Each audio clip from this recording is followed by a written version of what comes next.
რა უნდა ვნახოთ აი ანაპაში? არის თუ არა სანახაობები? რა თქმა უნდა არის. ეხლა ვიმყოფები ლოკაციაზე, საიდანაც ჩვენ შეგვიძლია ვნახოთ სკულპტურის მუზეუმი, რომელიც აქ მოხვედრისას აუცილებლად უნდა ნახოთ. ავტობუსი 101, 701 ამოდის, 3 თუ 4 გაჩერებაა ცენტრიდან. არ დაგჭირდებათ არაფერი ზედმეტი თავის ტკივილი. შეუულებრივ ამოხვალთ და გადაიღებთ. დაათვალიერებთ, თუ გინდათ გადაიღებთ ფოტოებს და ასე შემდეგ და ასე შემდეგ. წავიდა სკულპტურა. აი ეს გახლავთ მუზეუმი.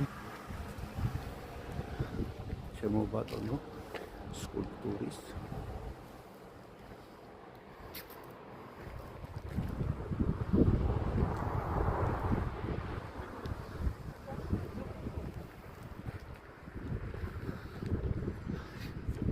წარწერები არის.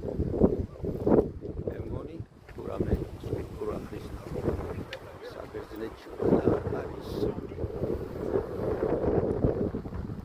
სიყვარულის ხიდი თქვენ ეს 1000-ჯერ გეკნებათ კვიპროსის ღირსშესანიშნაობათა ფოტოს რო სანახულობ ნანახი.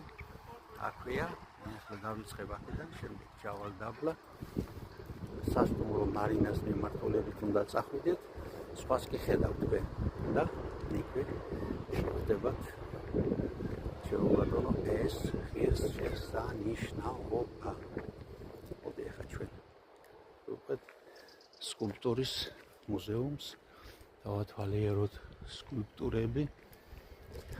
ერთმოდეთ ძალიან კარგ და ესთეტიკურ სიამოვნებას მოგანიჭებთ ეს ყველაფერი. სეზონზეო ტურისტული დიდი ნაწერი წერს, რომ აქ თქვენ შეიძლება იხილოთ სხვადასხვა სახის ფრინველებიც, რომელიც აქ ჯდებიან და ასე შემდეგ. აი, ყველა სკულპტურას აქვს წარწერა. მოკლედ, თქვენ შეგიძლიათ მოხვიდეთ და დატკბეთ.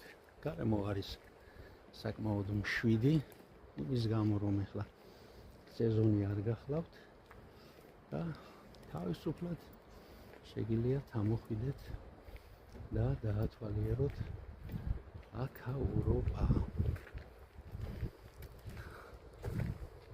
ჩიტებზე გესაუბრეთ კიდეც, ასე რომ პრობლემა არ არის.